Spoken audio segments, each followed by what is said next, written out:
నమస్తే, welcome to SND TV news. Mutton biryani అంటే మీ అందరికి ఇష్టమేనా?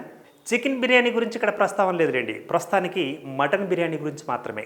గతంలో రెండు తెలుగు రాష్ట్రాల్లో కూడా చూసాం, మరీ ముఖ్యంగా తెలంగాణ రాష్ట్రంలో కూడా చూసాం. హోటళ్లపై సంబంధిత శాఖ అధికారుల యొక్క తనిఖీలు.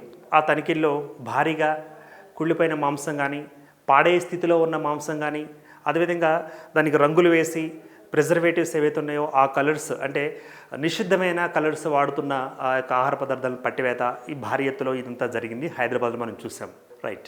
అదేవిధంగా మరి మనం తినే మటనేనా? ఒకవేళ మటన్లో కల్తీ జరుగుతుందా? మటన్లో కల్తీ అంటే ఎలా జరగవచ్చు? ఎంతవరకు కల్తీ జరిగే అవకాశం ఉంది? ఒకసారి ఆలోచించండి. ఒక మాంసం బదులు ఇంకొక మాంసాన్ని అదే మాంసంగా చెప్పి మరి హోటల్స్ మనకి పెడుతున్నాయా? దీనికి అడ్డుకట్ట వేయవలసిన ప్రభుత్వాలు, మరి అదేవిధంగా అధికారులు, సంబంధిత అధికారులు ఏం చేస్తున్నారు? వసూళ్ల మత్తులో ఒకవేళ వారు కూడా జోగుతున్నారా? సరే, ఆ అంశాన్ని ఒక నిమిషం పక్కన పెట్టి టాపిక్లోకి వద్దాం.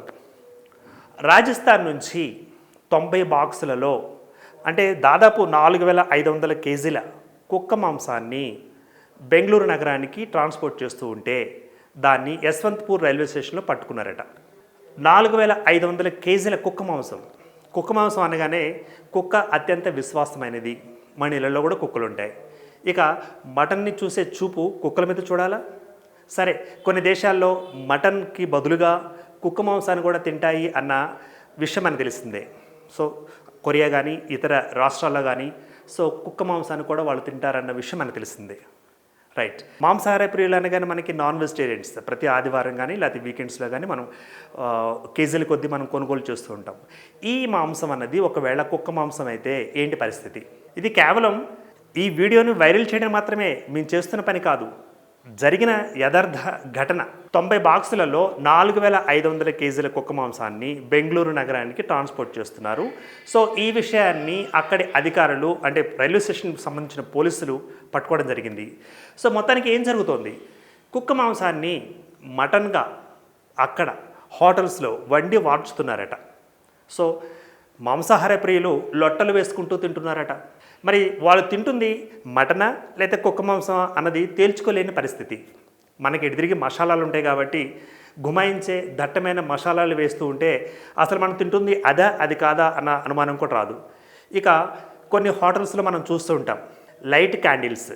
సో చీకటిగా ఉండే లైట్గా ఉండే ఆ ఏరియాస్లో ఆ యొక్క ఆహార పదార్థాలను మనకు వడ్డిస్తుంటారు. మనం తినేదాన్ని బట్టే కానీ ఏం తింటున్నాం అన్నది మనకి కంటికి కనిపించదు. సో ఇక్కడ జంతు ప్రేమికులు ఏమంటున్నారు?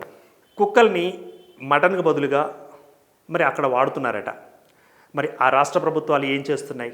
సరే, సంబంధిత శాఖ అధికారులకు సంబంధించిన అధికారులు ఏం చేస్తున్నారు? వాళ్ళు కూడా వసూలు మత్తులో జోగుతున్నారా? అట్లా జోగబట్టే మరి ఈ తంతు జరిగిందా?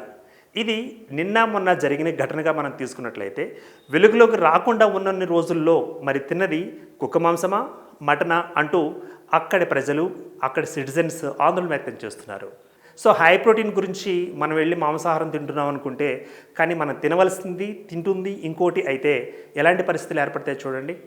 సో మొత్తానికి కుక్కకు సంబంధించిన మాంసం కూడా ఇక్కడ తాజాగా ప్లేట్లలో వేడివేడిగా మసాలాలతోటి వడ్డించి వార్చేస్తున్నారట. సో మాంసాహార ప్రియులు మీరు కూడా జాగ్రత్త అండి. సో మరీ ముఖ్యంగా అక్కడెక్కడో స్విచ్ చేస్తే ఇక్కడ లైట్ వెలిగినట్లుగా మన రెండు తెలుగు రాష్ట్రాల్లో కూడా, మరీ ముఖ్యంగా హైదరాబాద్ నగరంలో కూడా మటన్ యొక్క వినియోగం అత్యంత భారీగా ఉంటుంది. కాబట్టి మనం తినేది మటనేనా అన్న విషయాన్ని చూసుకొని తినాల్సిన పరిస్థితి ఏర్పడింది. అదేవిధంగా దీనికి సంబంధించిన సంబంధిత అధికారులు కూడా మరి అప్పుడప్పుడు సర్ప్రైజ్ చెకింగ్స్ కానీ లేకపోతే సర్ప్రైజ్ దానికి సంబంధించిన దాడులు నిర్వహించడం కానీ ఇటువంటి చేస్తే ఇటువంటి మాల్ ప్రాక్టీస్ అన్నది నాన్ వెజిటేరియన్కి సంబంధించిన అంశంలో చోటు చేసుకోదు అని చాలామంది చెబుతున్నారు. So beware of mutton. All the best.